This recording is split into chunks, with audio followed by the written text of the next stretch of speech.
Welcome to Make a Difference. I'm Jared Phillips with Phil Martelli. Our guest last week had a new job about 24 hours after we had him on the show. Literally 24 hours later, yes. Our guest this week is such a stalwart in the college hoop scene. I can't imagine he's getting a new job in the next 24 hours. He's pretty much been a rock for where he's been, but we will get to that in just a moment. We do have to talk, of course, about just this whirlwind week that has been in the Martelli family. But I want to start with this. Because we are so geographically centered. I'd like to welcome to Philadelphia Fran McCaffrey, or welcome him back.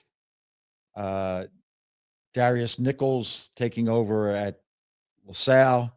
And then in the last 48 hours, Kevin Willard taking over at Villanova. So it's a new time in Philadelphia. We welcome all of them. And eventually, we will try to get each of them on Make a Difference, but probably not until next basketball season, because we have to move back into our true Make a Difference format going forward. But we do have to talk job change, because anybody out there could be faced with that job change. First thing that I would recommend is family discussion, and really zero in on this. Listen.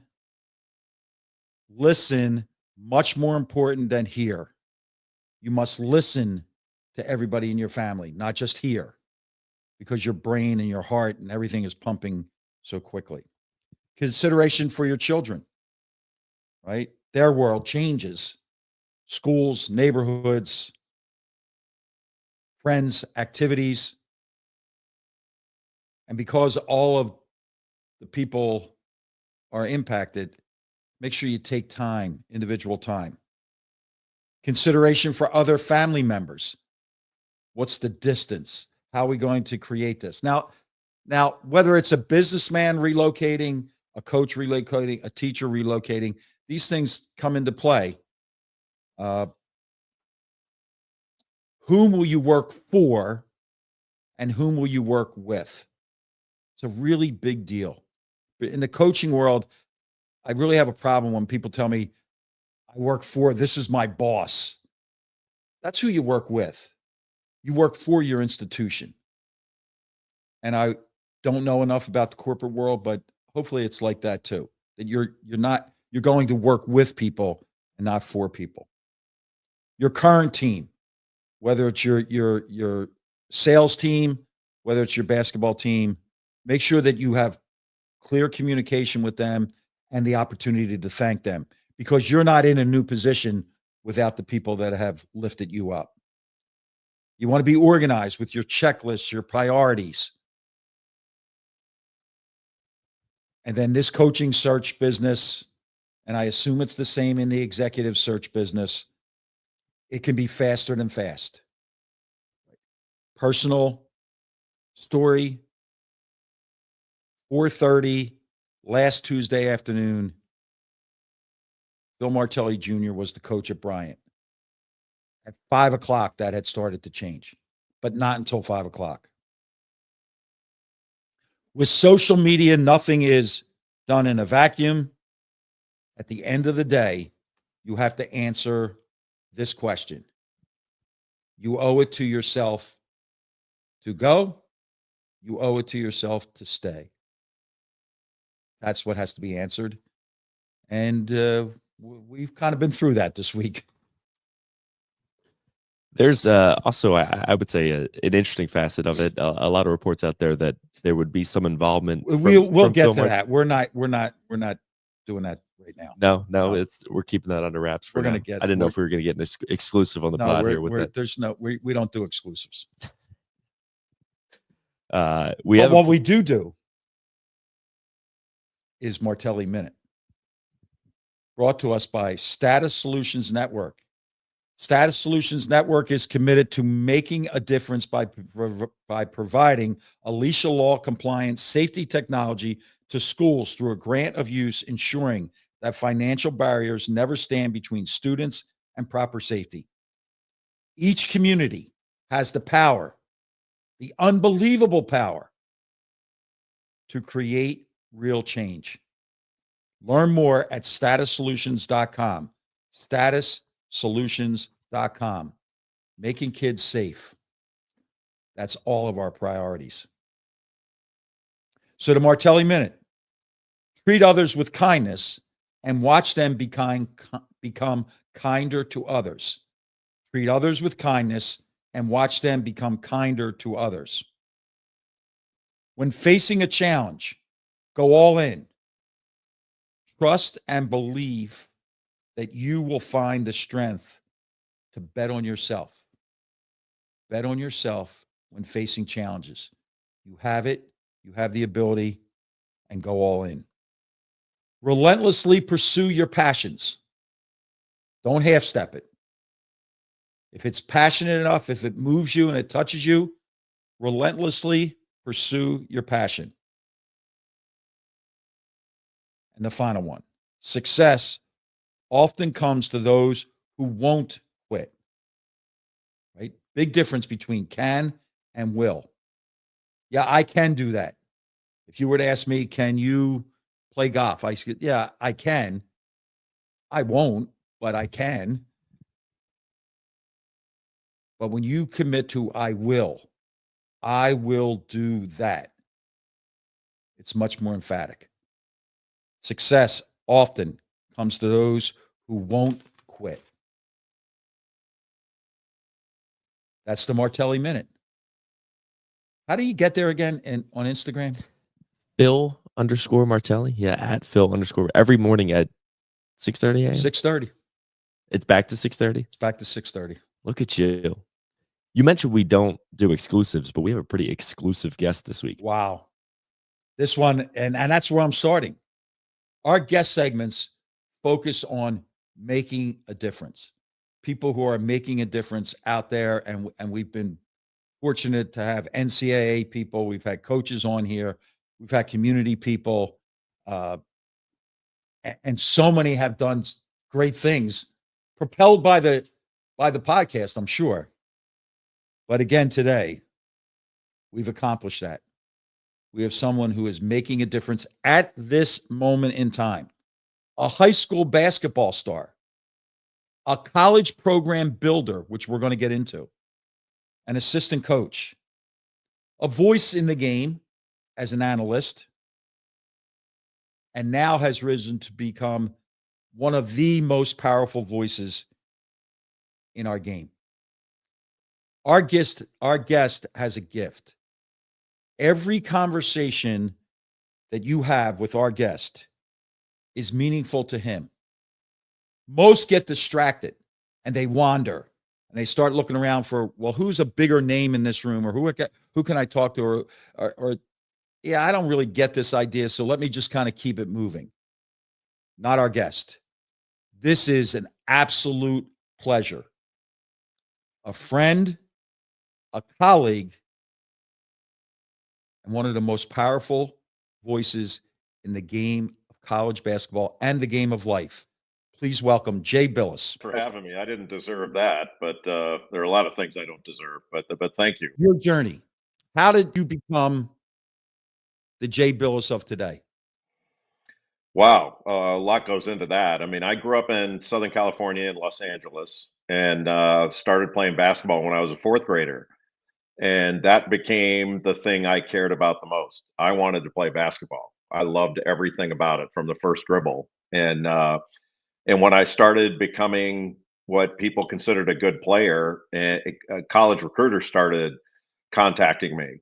And honestly, Phil, I wasn't sure I was that good at basketball when I first started playing. Um, I felt like I was competitive for sure, but I would read about this pre-internet. I would read about all these great players, and I didn't consider myself among them. And I played on a really good junior team. That we were a travel team before that became a thing. And I remember the last practice that we had of my eighth grade season. I was walking out where my mom was picking me up from practice, and I was with the coach named Dick Spidell, and he was one of the most influential people in my life to this day. And and he said, "Well, next year this is going to be your life," because it was at the high school I was going to that last practice. And I said, "Well, do you think I can make the team?" And he looked at me and he goes, "Make the team. You're going to be the best player this school's ever had." And nobody had ever said anything like that to me before. It was always what I wasn't doing and all that stuff. And when he said that, it was really empowering. I started thinking of myself as a good player, that I could compete with anybody. And I started carrying myself that way and holding myself to that kind of standard. And it was a real turning point moment for me as a player and as a person, that I didn't have to take a back seat to anybody. And I'll always remember that. But, basketball led me into other areas of, if it weren't for basketball, I'm not sure I would have pursued law school or broadcasting or all these avenues I took. I hope I would have, if I didn't have basketball, I would have done something meaningful. But, having that avenue led by my love for the game opened everything up for me. So that's how it happened. It was through basketball, and then all the people that I was around and the coaches and the decisions I made. Like I tied my wagon to Coach K, and I didn't know him. Nobody had really heard of him at that time, but I just felt like this is the right guy, and that led me into a pretty darn good direction. Wow. That's the path. And those comments that people make to you that they think are one-offs. We had Aaron Bracey, who's written an unbelievable book called A Soaring Season about the 03-04 St. Joe team. He brought up the exact same thing. His middle school principal, when he would walk in the door, for every kid would say, "You can be somebody." And he kept that in his heart. And what he wanted to be was a writer. And because that high school principal or that middle school principal every day said to him, "You can be somebody, go do it." So, Jay, today's environment, our game. What do we do going forward that will make a difference? What's one thing we can grab onto and say, you know what, we're going to make this different. We're going to make this a little bit better because of this one. That way, it could be a mentality. For me, the most important thing that college basketball and the game in general needs to do is have an admission of a couple things. One, this is a multi-billion-dollar entertainment industry and needs to be run that way. And the other thing is that education and uplifting young adults, that's not mutually exclusive from the business. It's okay to do both. And I do think the high-minded rhetoric that we've used around college athletics for all these years, using it if you want to, but I'm not sure anybody's buying it as a whole. If you think, hey, I don't like the transfer environment, then don't take transfers. Quit saying that education is the most important thing when you're really just trying to deny somebody something in another area or restrict somebody in another area. I just think we need to be honest about this. It's not a big deal. Like there are students that go to college that want to be musicians, and we're not telling them, nope, like you can't do this. You have to study these other areas. Music can't be the most important thing. I'd want all of our young athletes to for us to acknowledge that basketball or football, whatever your avenue is, that's a great dream. But just try to help them that it shouldn't be your only dream. These other dreams are important too. So let's pursue all of these avenues. We can do this at the same time and live up to our high-minded rhetoric. That's what I would say would be the most important thing for us. Your Duke experience and then how this carries over to the brotherhood. I think in the local area, we have the Villanova way. And as a story, Jay, I was sitting in Newark the other night and walked by and says hello, Kenny Denard, and Billy King's there, and Ala Abdenabi's there, and all these other players. And to me, it was, that's the brotherhood. That's what they mean. When you saw Jay Wright's teams in the Final Four, we saw every Villanova player. What does that really mean? What does the Duke way or the Villanova way, how would we present that to the general public? Phil, I think it's a connection. And what I find interesting about the brotherhood or the Villanova way or all these different things you hear with different programs is, when I went to Duke in 1982, Coach K, my first year at Duke was his third year there. Nobody really had ever heard of him.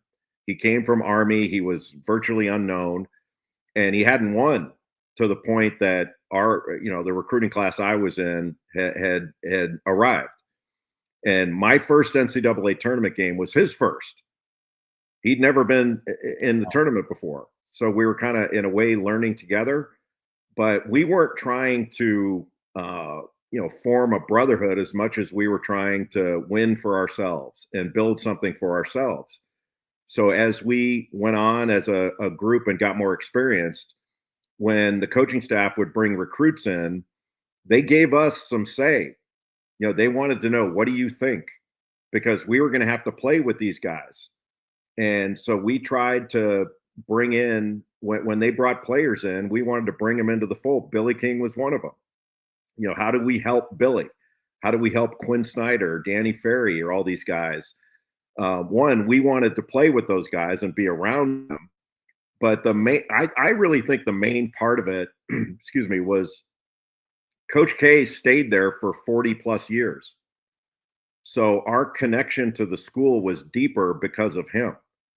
I've had countless friends of mine that I've played with, played against, grew up with, that played college basketball other places. And they would say, you don't have any idea how lucky you are. Like, my coach left 2 years after I left school and went somewhere else. And I have no connection to my school anymore because the new coach came in, didn't value as much, not that this is a negative thing, but didn't value as much the players that didn't play for him. And so the connection to the university changed. We as a group were connected with players that played decades after us because of Coach K. And then John Shire now has maintained that same connection with former players. I always felt like, once you leave the place, your role changes. When I was playing at Duke, it was all about us, and rightfully so. When we became former players, it was about us supporting the program. Certainly, there were things that we took from it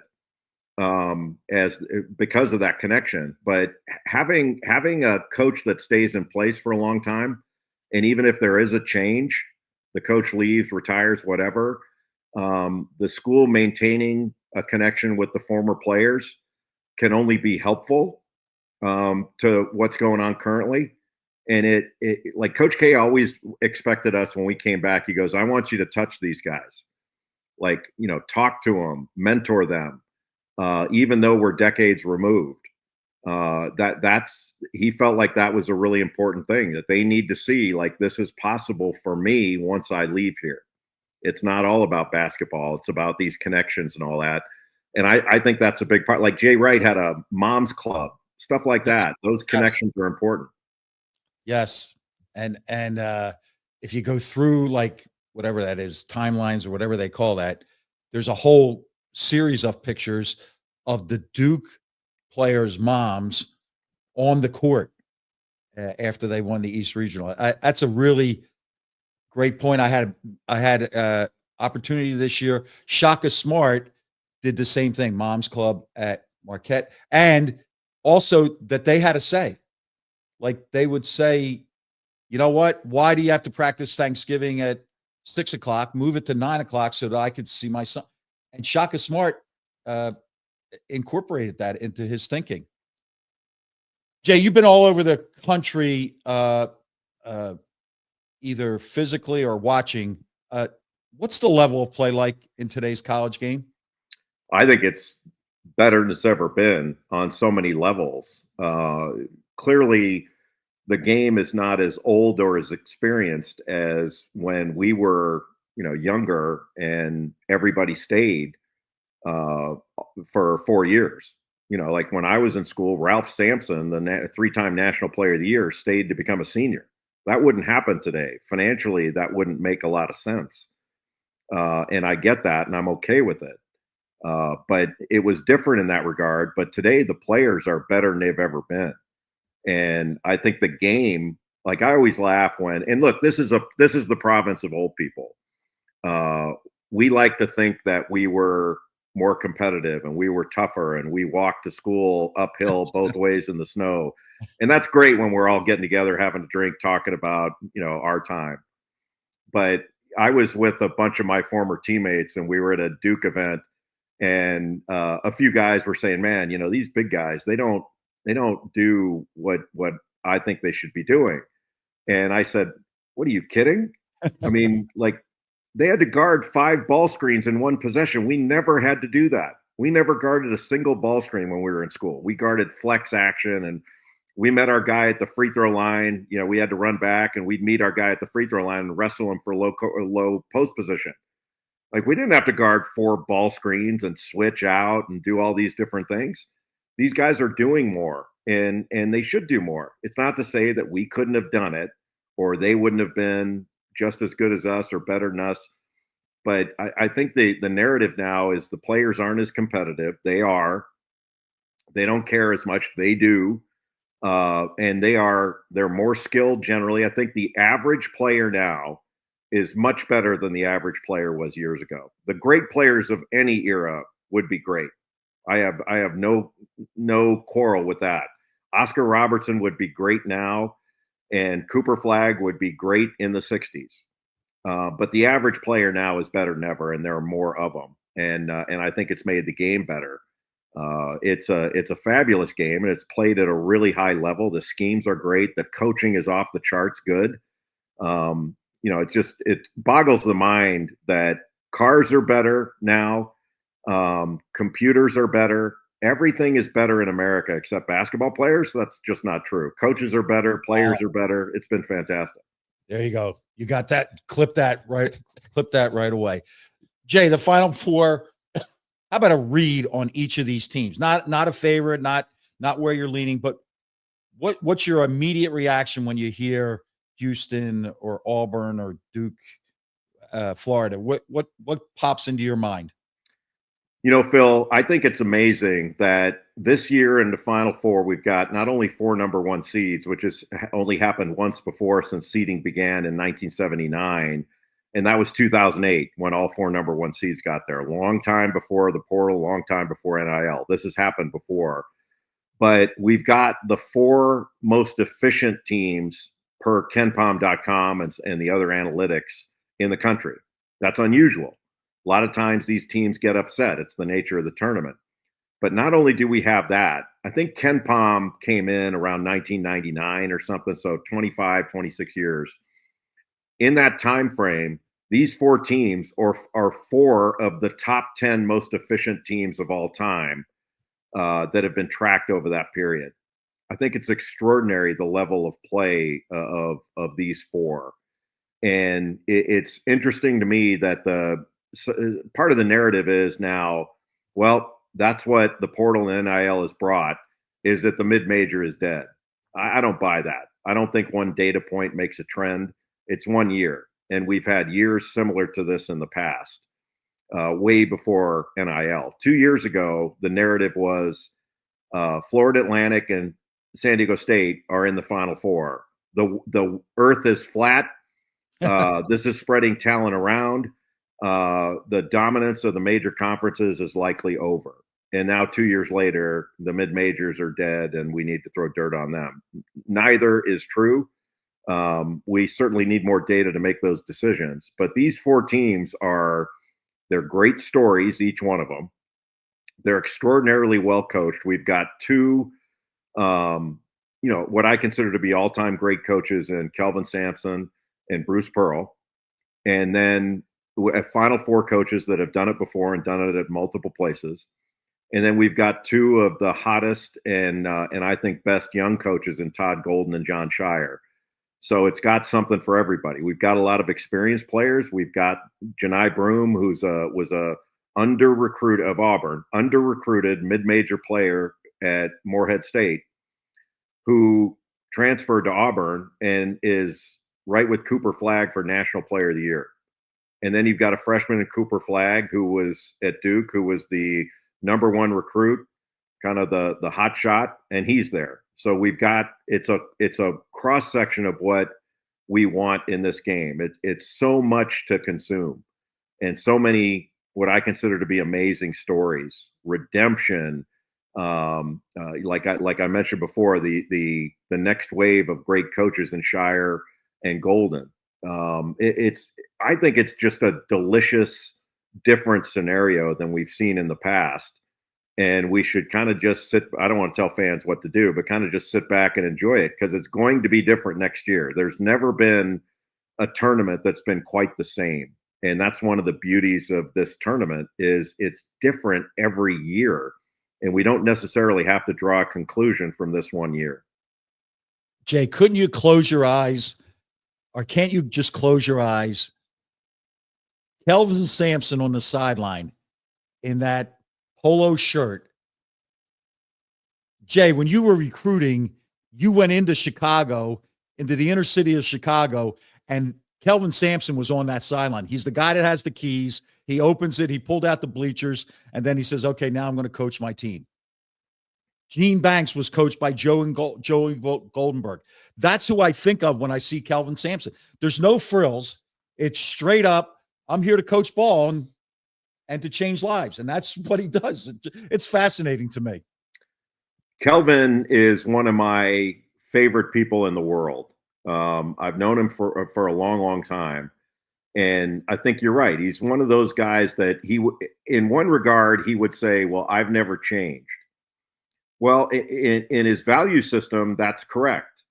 But he has changed in a lot of ways. He's gotten better, number one, because he has evolved in a lot of ways. But his standards haven't changed. Like, practices are going to be hard. You're going to be asked to do hard things. And you're going to be challenged at every step. I had a baseball coach in high school that used to say, having fun is doing hard things well. And I've always remembered that's the fun part of this is not going to be easy. And Kelvin will challenge you at every turn, but he's not a demeaning coach. His challenges aren't, he's going to demean you and make you feel bad about yourself. He's going to present a challenge and say, hey, here's some adversity. This is an obstacle that you're going to have to navigate, and I'm going to help you do it. But it's not going to be easy. And if you're looking for easy, this is not the place for you. And he's honest and straightforward. He's not the only one, but it's not going to be seashells and balloons and birthday cake and punch at every practice. It's going to be hard. But his team seems to love it and embrace it. And at the end of it, you say, I don't want to play against those guys again. No, and to me, that's the mark of a great team. So this whole concept of this podcast, Make a Difference, and your picture is on that Mount Rushmore, Jay. So I had this question. You've passionately given your time, your talent, your treasures to so many groups, organizations. Let's just for a second move away from basketball. Why? And then how do we do the same? How do the people that view this podcast, how do they give so effortlessly, in a way? That's the wrong word, but the way you've done it. Well, you're very kind to say that. I'm not sure it's actually true, but I have a friend, a good friend, who's the CEO of a major insurance company. And we were together once playing golf, and he got a phone call during our off time of a person that he knew asking him to help his kid in a job search. And when he got off the phone, I said, God, that's got to happen to you all the time. And I know it happens with you and with me and all that. And he said something made a big impact on me. He said, I will never turn down someone who asks me to help their child. And my philosophy, and I feel the same way. I don't say no to those things. Doesn't mean I can always help, but I'll always do what I can. And it really comes from a place of when I was younger, and even now, people have gone out of their way to help me. And my coaches, my teachers, mentors I've had in business, my bosses, you name it, they've gone out of their way to help me. And I've always felt an obligation to do the same. That I can never repay Coach K. I can never repay him. I can never repay Dick Speidel, my junior coach. I can never repay Ben Hoffield, one of my mentors as a lawyer. All I can really do, aside from saying thank you and showing my gratitude to those great people, is I can help someone else and kind of pay it forward that way.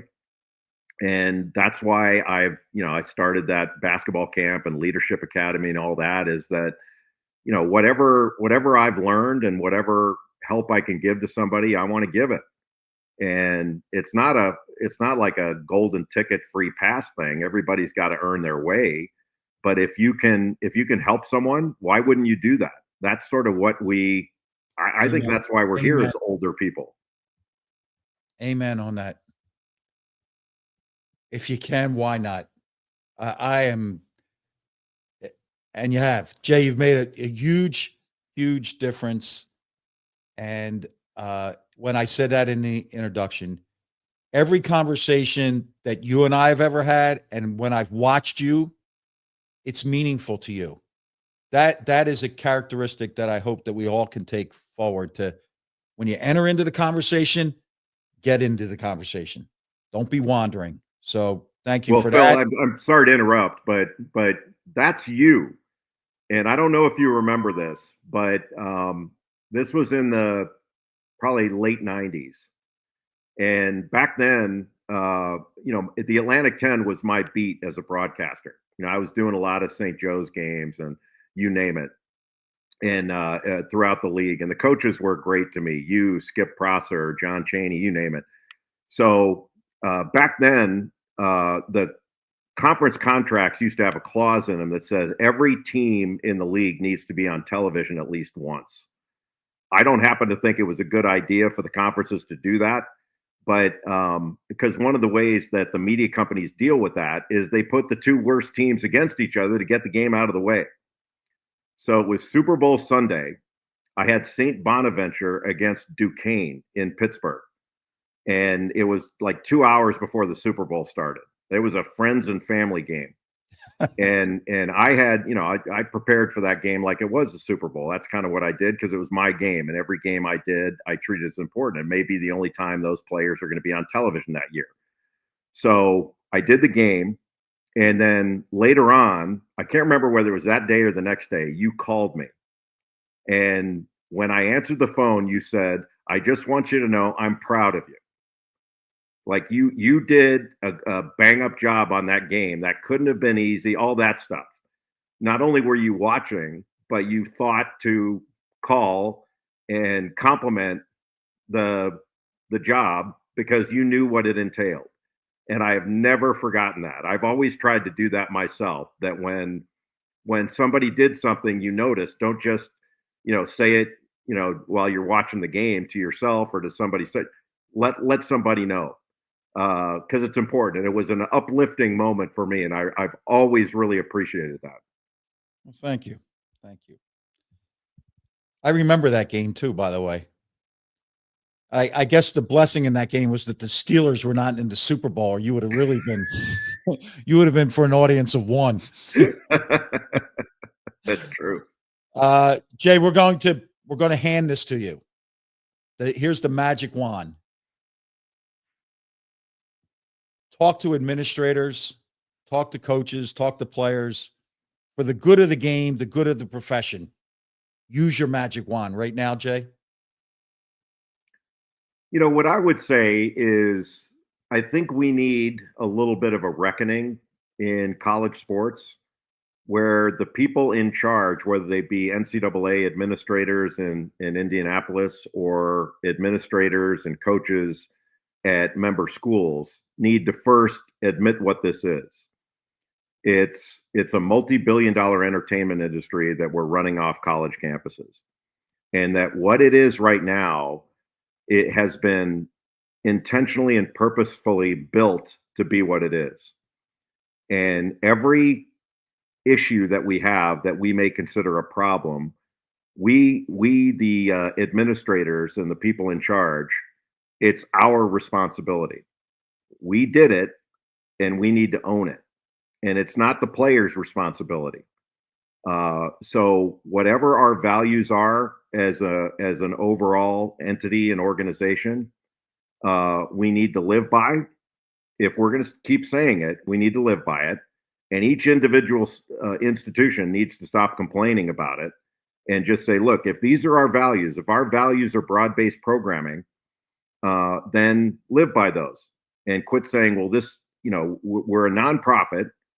But then start talking about profit when you want to make a cut. The players need to be treated as the assets that they are. It doesn't mean you can't have high standards for them, that you can't demand that they pursue their education with vigor if that's what you want. But we can two-track this. Education and money, and education and pursuing your dream, are not mutually exclusive. There are countless students on college campuses that didn't go to school for anything other than to succeed in a particular endeavor that they're passionate about. That doesn't mean they can't get a broad-based education while they're there. That's up to each school to insist upon.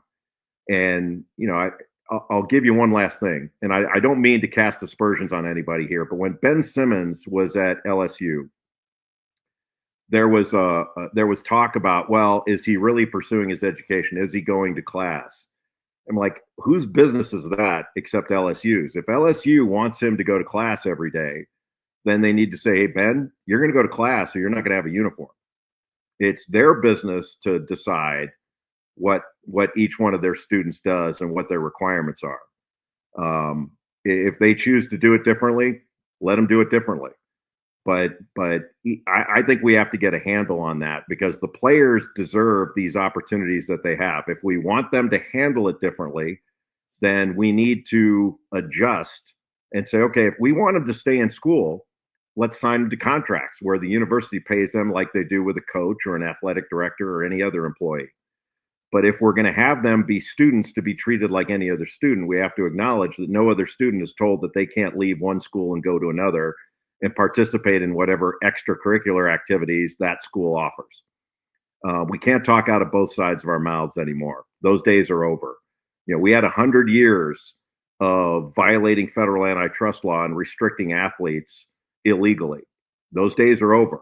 And we need, all these games are being played on time, all the checks are clearing, and viewership is going up.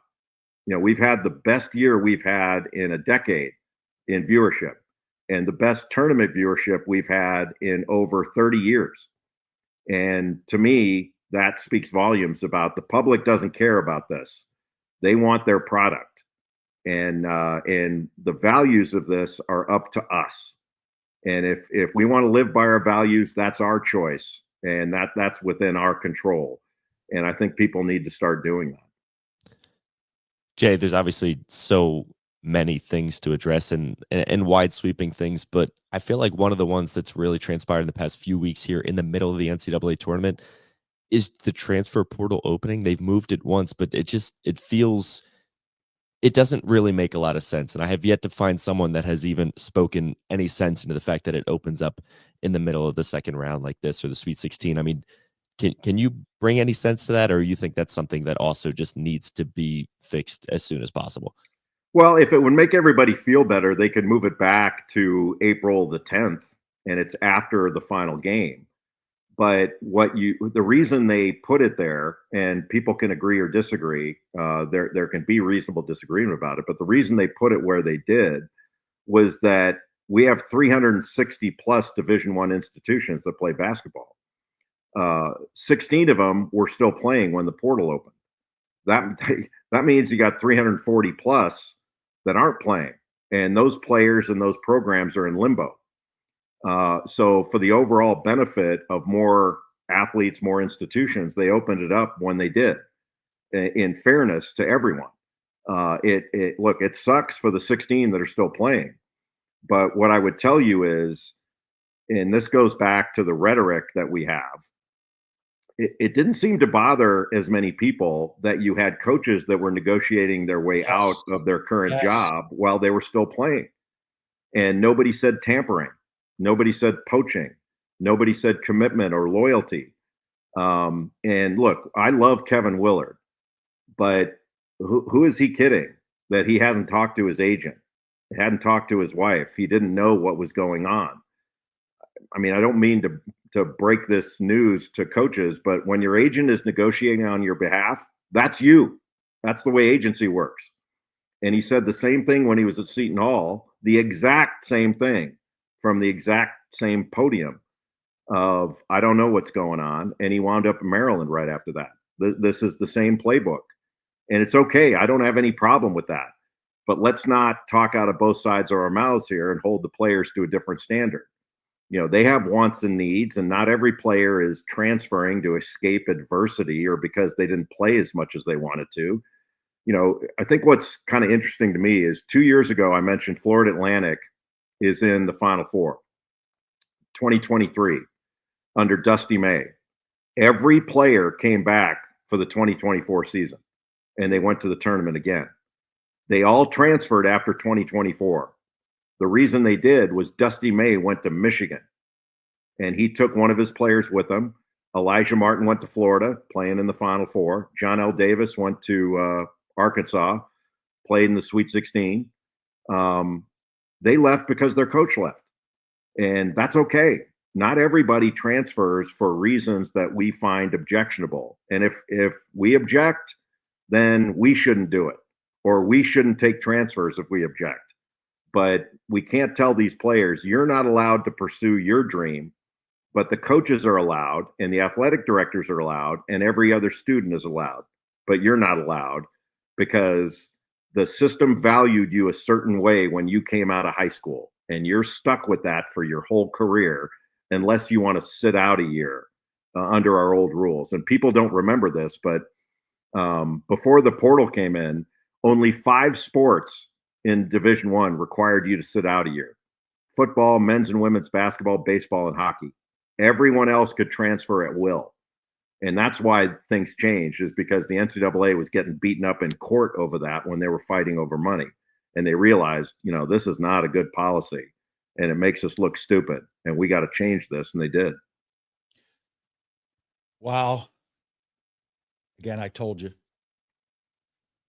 Jay, we always finish this segment with one question to you. You've answered it along the way here. Who's made a difference in your life, Jay? Wow. Number one is my wife, Wendy, who you know. I don't think anybody's had a bigger impact on me than my wife. She's not only been my best friend and my life partner, but she's been a great mentor of the right way to treat people.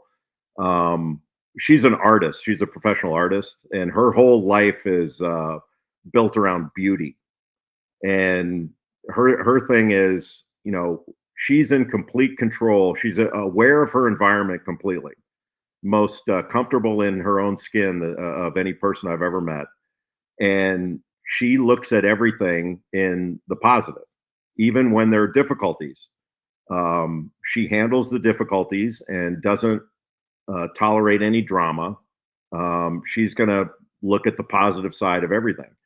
And I'm not sure that was my personality before we started dating in 1983, but it's more so now because of her. She's, you know, like, I've had great mentors and great influences, but none has been more impactful than my wife, Wendy. You've made a difference again, Jay. Thank you. Thank you. Thank you. Most importantly, thank you for your friendship. Well, right back at you, Phil. Thank you for yours and all that you've done for me and for everyone, really. You're a star. Jay, thank you so much for the time. We appreciate you. Thank you, guys. I feel like I could just listen to Jay Bilas talk about just NCAA at large for pretty much ever. I mean, he just really an open book on just the sport, what's thriving, what needs work, like what he thinks. I mean, it's a fascinating listen. I mean, I just kind of wanted to, like, I kind of just teed him up with the transfer reporters, but what's right with it, what's wrong with it, what can you move forward with it, and and he's game for it. And I think the idea of answers, and we have moved closer to that. Years ago, it was just be complaint, and you say, okay, what do you think? We're not going to stay this way. Complaining about it is not going to fix or improve. I don't think it's fix. I think it's improve. And that's an interesting take on the basketball. Hadn't thought about that. The average player is better than the average player. Was. Fascinating. Probably a lot to think about along with this schedule that I'm about to present to you. Busy week heading into Final Four weekend. I first want to start with this. All of those teams out there that have now won state championships. Standing ovation. What a great memory, a great tattoo for all your players, for all of your schools. You just do top of the head, but locally, the Father Judge team, the Newman Goretti, boys and girls winning state championships, Devon Prep, West Catholic. That's just here in this area. Great story about Perkiomen Valley winning their first ever. I think there was an Upper St. Clair. They won a state championship, first ever. Just go across this country, state championships wrapping up. Take time to enjoy that. And if you advanced in the state tournament, enjoy and celebrate that. Started last week with a fireside chat with the dean of the Widener Law School. Had some great phone calls. Golf coach at Penn State, Brandywine, a local school here. Had a chance to talk to NASA physical education advisor for NASA. And what did we talk about? We talked about when he was a high school player and I was in their gym. Great conversation with Coaches versus Cancer, moving forward with the breakfast, starting to research some relocation from the famed Palestra to maybe another sports venue in the Philadelphia area. The junior college director reached out to me about making a connection with the NCAA and their eligibility. And that was before all heck broke loose. And all heck broke loose with a phone call at 4:30 on Tuesday afternoon. And that VCU, Ed McLaughlin, and their athletic department would like to talk to Phil Martelli Jr. And it started.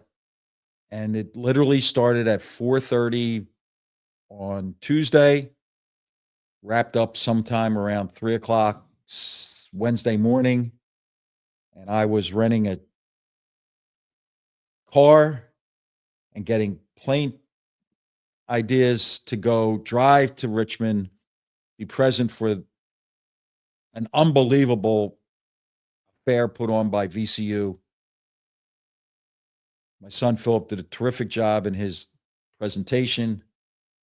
400 or 500 fans there, the teams, family. Jumped out of that press conference to fly to Newark. Went to Newark for the East Regional.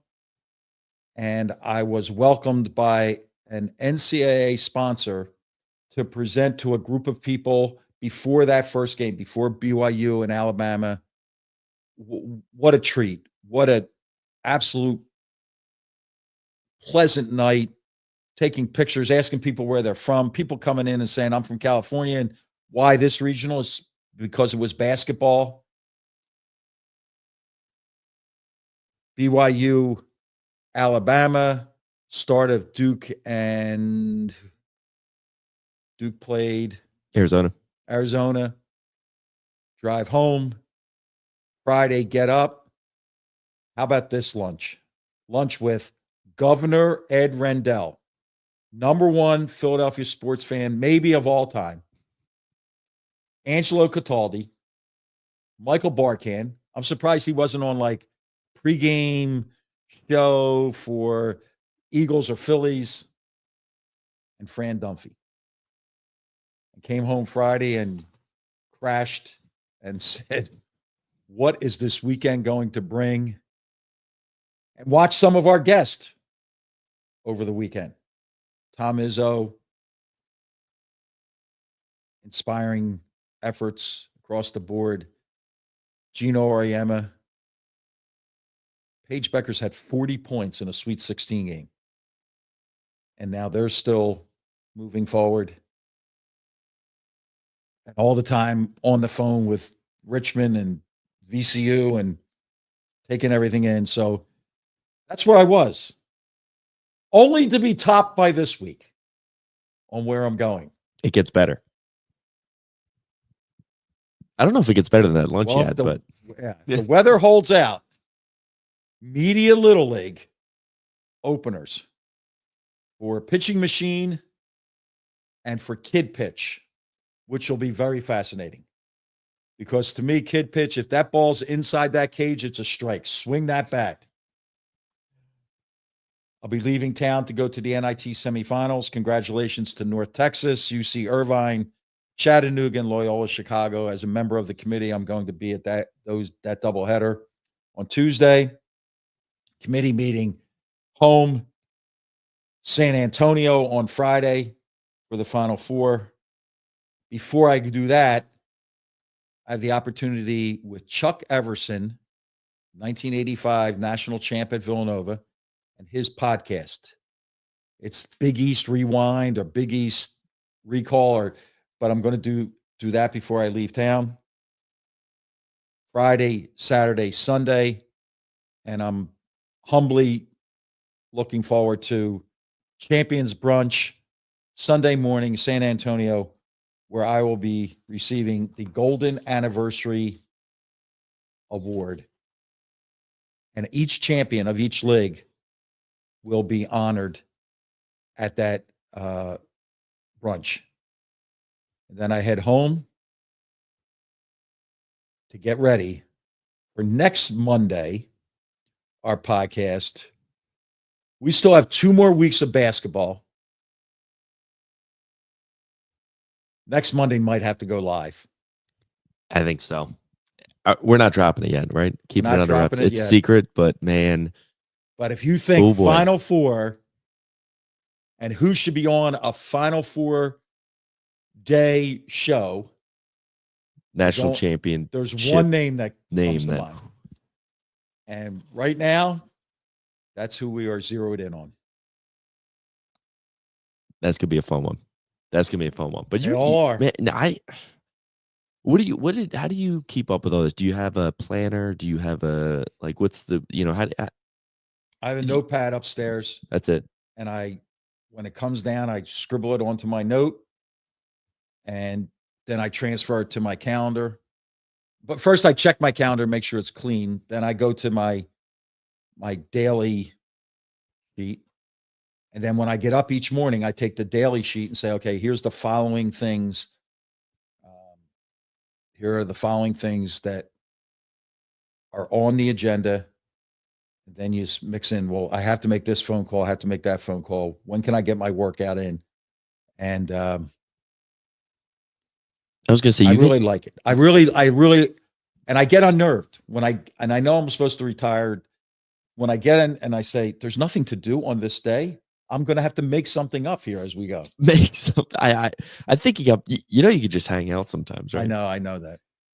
I say this now, and then I know when those summer months hit, you're going to be do not disturb. I'm in Avalon. No, that's not true. That's not me. But got a long way to terrific go again. Doing a great job with this. We want to keep going and keep making a difference. So please tell them. How can I make a difference with them?